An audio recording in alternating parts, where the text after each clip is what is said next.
Hello दोस्तों, स्वागत है आपको हमारे यूट्यूब चैनल पर। दोस्तों, आज की वीडियो में हम नंबर सिस्टम का काफ़ी इंपॉर्टेंट टॉपिक शून्यों की संख्या ज्ञात करना का पार्ट बी देखेंगे। इसमें हम सम संख्या के गुणनफल में जो शून्यों की संख्या आती है उस सब प्रश्नों को देखेंगे। तो चलिए शुरू करते हैं आज की वीडियो को। पहला क्वेश्चन है 2 गुने 4 गुने 6 गुने 8 गुने 10 गुने डॉट डॉट डॉट गुने 1000 में शून्यों की संख्या बताएं। तो सबसे पहले इसको लिख लेते हैं। 2 गुने 4 गुने 6 गुने 8 गुने 10 डॉट डॉट डॉट गुने 100 लिख लिए। अब इस प्रश्न में देखिए 2 सब में आ रहा है, तो इस 2 को कॉमन ले लेंगे।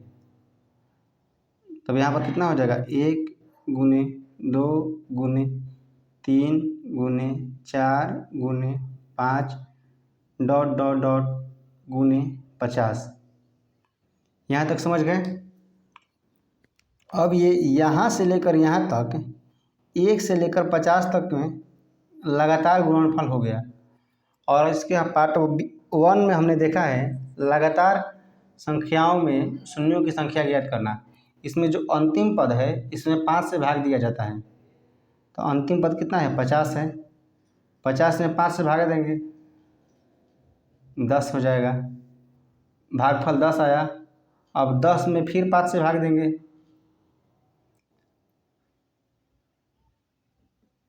2 हो जाएगा। 10 में 5 से क्यों भाग देते हैं इसका पार्ट 1 में हमने बहुत अच्छे से एक्सप्लेन किया है। यदि आपने पार्ट 1 नहीं देखा है तो हमारे वीडियो के प्ले लिस्ट में जाकर आप पार्ट 1 को देख सकते हैं। तो इसमें शून्यों की संख्या कितनी होगी? 10 और 2। इन सबको जोड़ देते हैं। 10 प्लस 2 कितने हो गए? 12। और ये हमारे प्रश्न का सही आंसर हो जाएगा। ऑप्शन नंबर बी जो होगा हमारे प्रश्न का सही आंसर हो जाएगा। आइए देख लेते हैं अगला प्रश्न। 2 गुने 4 गुने 6 गुने 8 गुने 10 गुने डॉट डॉट डॉट गुने 250 में शून्यों की संख्या बताएं। तो इसमें भी वैसे करते हैं, पहले लिख लेते हैं 2 गुने 4 गुने 6 गुने 8 गुने 10 गुने डॉट डॉट डॉट गुने 250 लिख लिए। इन सब में से 2 कॉमन ले लेंगे। 1 गुने 2 गुने 3 गुने 4 गुने 5 गुने डॉट डॉट डॉट गुने 125। यहाँ तक समझ गए? अब इस अंतिम पद में 5 से भाग देते हैं। 125 भागा 5 25 हो जाएगा। इस 25 में 5 से भाग देंगे,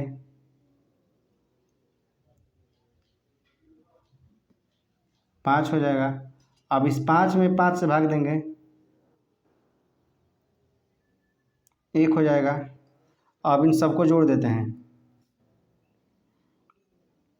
25 प्लस 5 प्लस 1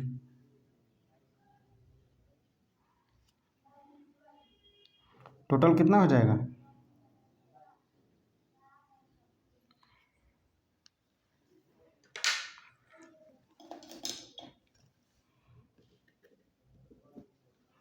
टोटल कितना हो जाएगा?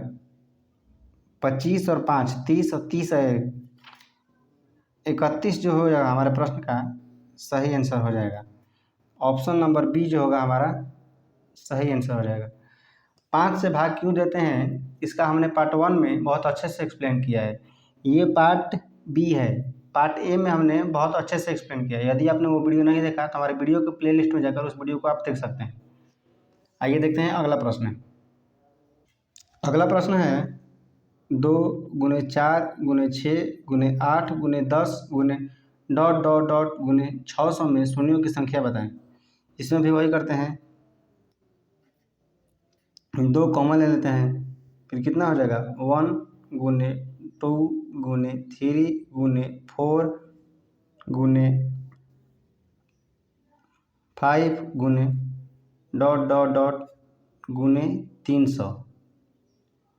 समझ गए यहाँ तक?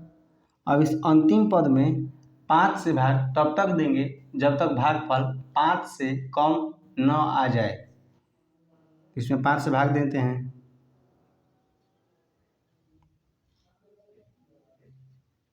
60 हो जाएगा। अब 60 में 5 से भाग देंगे, भागफल 12 हो जाएगा। इस 12 में 5 से भाग देंगे, भागफल कितना हो जाएगा, 2 हो जाएगा। और 2 शेषफल आएगा, तो इसमें शेषफल को नहीं लिखते हैं। अब इसमें शून्यों की संख्या कितनी हो गई, इसमें जो शून्यों की संख्या हो गई 60 प्लस 12 प्लस 2, सबको जोड़ेंगे तो कितना आ जाएगा, 74 आएगा। और ये हमारे प्रश्न का सही आंसर हो जाएगा। ऑप्शन नंबर डी जो होगा हमारा सही आंसर हो जाएगा। आइए देख लेते हैं अगला प्रश्न। अगला प्रश्न है 2 × 4 × 6 × 8 × 10 × डॉट डॉट डॉट × 1000 में शून्यों की संख्या बताएं। ये आपका होमवर्क का क्वेश्चन है। इस प्रश्न को हल कर कर आप इसका आंसर हमारे कमेंट बॉक्स में ज़रूर दें, और आपको वीडियो कैसा लगा ये भी अपनी राय ज़रूर दें। वीडियो देखने के लिए बहुत बहुत धन्यवाद। चलिए मिलते हैं अगले वीडियो में।